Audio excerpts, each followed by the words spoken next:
Hey y'all, and welcome to another speed build. Today we're building with the newest game pack, the Werewolf pack. It's been out like a day, 2 days, and I was super excited. I was just waiting for it to come out because especially the build and buy items I thought were going to be so much fun. I could not wait to get my hands on them. Lots of great items for cabin style builds and especially rundown builds, which I love. I love building in that vibe, and I definitely tried to channel that here in this build.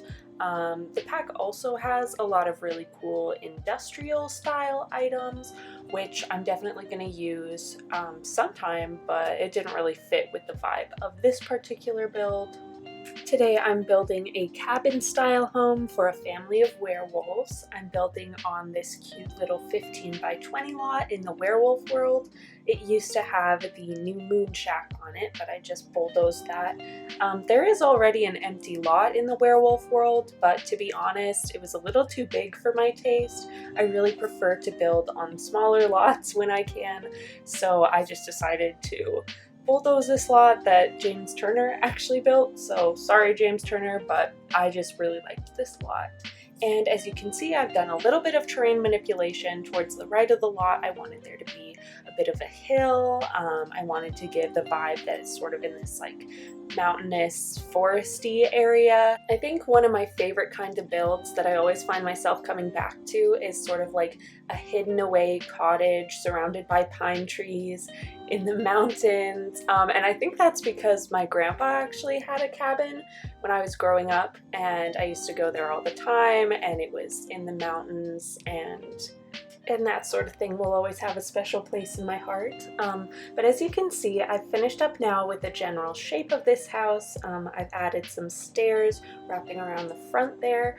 If you do a lot of terrain manipulation, then you know that it's not perfect and there's a lot of rough edges. And in this case, the hill that I built could not come all the way up against the house, if that makes sense. There was kind of this ugly gap there that I didn't like, so I decided to cover that with these stairs, and later on I go in and sort of clean it up with some debug rocks as well towards the end of the build. But I also added a little bump out in the front there because I just thought the front of the house looked a little too boring. I wanted to add a little bit of interest, and I really like the way that it turned out. I also added these lovely new windows that are like completely open, and also an open archway on the bottom there. I just wanted to give the vibe that this is a really run-down cottage with lots of, I guess, holes in the walls. And then I go through and landscape the lot with mostly pine trees, but also a few other trees, lots of bushes, and a little bit of grass scattered here and there, some twigs, just like naturey, overgrown, that type of vibe, a little bit of terrain paint. And then in just a second here, we're gonna move on into the interior and start working on the floor plan. I included a double bed, a toddler bed, and a bassinet. So I was thinking some werewolf parents live here who already have one toddler but are expecting another baby very soon. But I only actually included one bedroom in this house. I was thinking it'd be fun if the toddler just sort of had a kind of makeshift bedroom and there was no formal nursery. The bassinet was just there in the parents' room. So we'll see that in just a second. But for now, I am working on the kitchen. I decided to go with this eco lifestyle sink that I thought gave a really cool vibe, and paired it with these cottage living counters and fridge, and then that kind of old-fashioned looking base game stove. That used to be one of my favorite stoves to build with ever, but I kind of forgot it existed for a while. I add another one of those kind of completely open windows that came with the new pack, as well as the new curtains that I love. They sort of just look like a thrown together sort of sheet draped over a window, and I really like the vibes. You may have also noticed that I used the new bookshelves instead of a railing there against the stairs.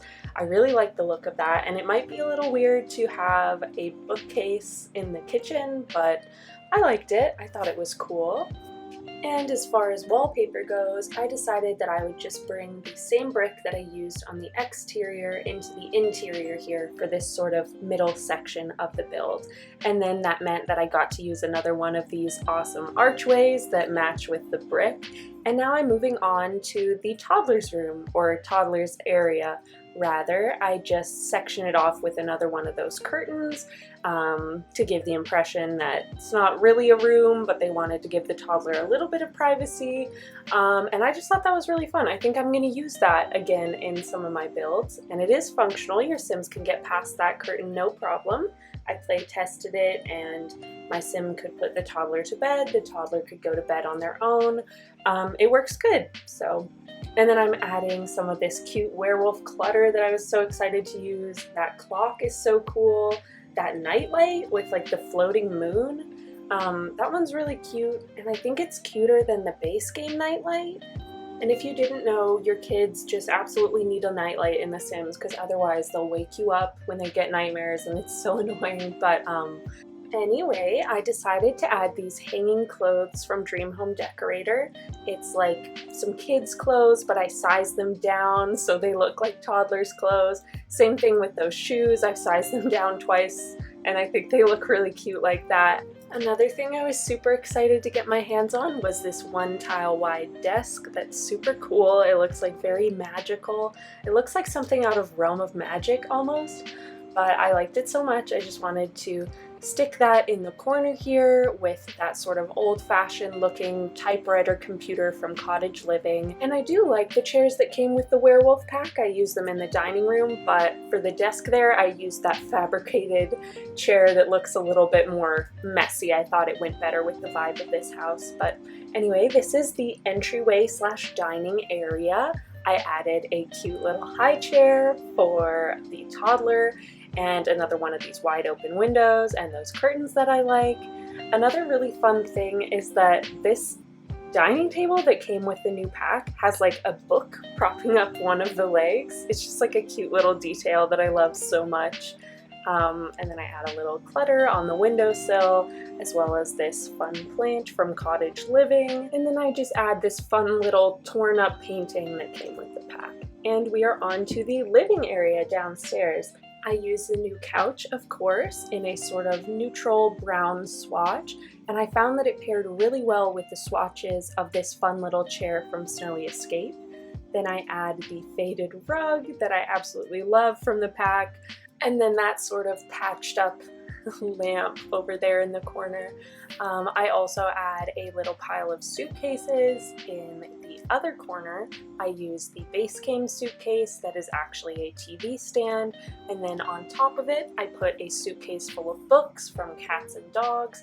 I know suitcases did come with this new pack, but I used those in the parents' room, so I didn't want to reuse the same item twice if I could help it. But yeah, this home is full of suitcases. And then I add that cheap little TV from Eco Lifestyle. That was really the only TV that I felt fit the vibes of this home. I cover this archway in another one of those curtains that I like. Didn't I just say I didn't want to reuse the same item twice, and yet here I am reusing these curtains over and over again? But that's fine. And then this is the parents' room. I decided to go with this canopy bed from the industrial loft kit with some matching side tables, and I add a little lantern. I don't know if you've noticed, but all of the lights in this home are lanterns, except for that lamp in the living room. But yeah, it's all lanterns. I thought that added to the vibe. And then I add this bassinet in the corner with those beautiful paintings that we got with the pack. And I am so obsessed with this bassinet. It is so cute. It looks like it came right out of Pinterest. It is just gorgeous. I think I'm going to use it all the time. And then of course I add some more suitcases. I even grab the ones from City Living, and I just clutter everything up a little bit more with a notebook, a pen, and then I add a little dresser here in the bump out. I thought of adding a bench, but I couldn't find one that I really liked. And this dresser has some really good swatches. It has some like newer swatches and some more rundown swatches, so it's kind of a staple in my builds. I add a little Snowy Escape rug and then some paintings here in the living room because I totally forgot to do that before. and then we start on the bathroom. This house only has one bathroom, but it has everything you need: bathtub, shower, sink, toilet, everything you need.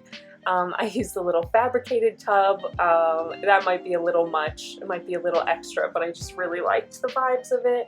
I use the new tile that is like distressed and broken. That new moon mirror, I was so excited to use that, but I just couldn't make it fit anywhere. And then finally it fit in this bathroom and I was so happy. If I didn't get a chance to use that mirror, I would have been so sad.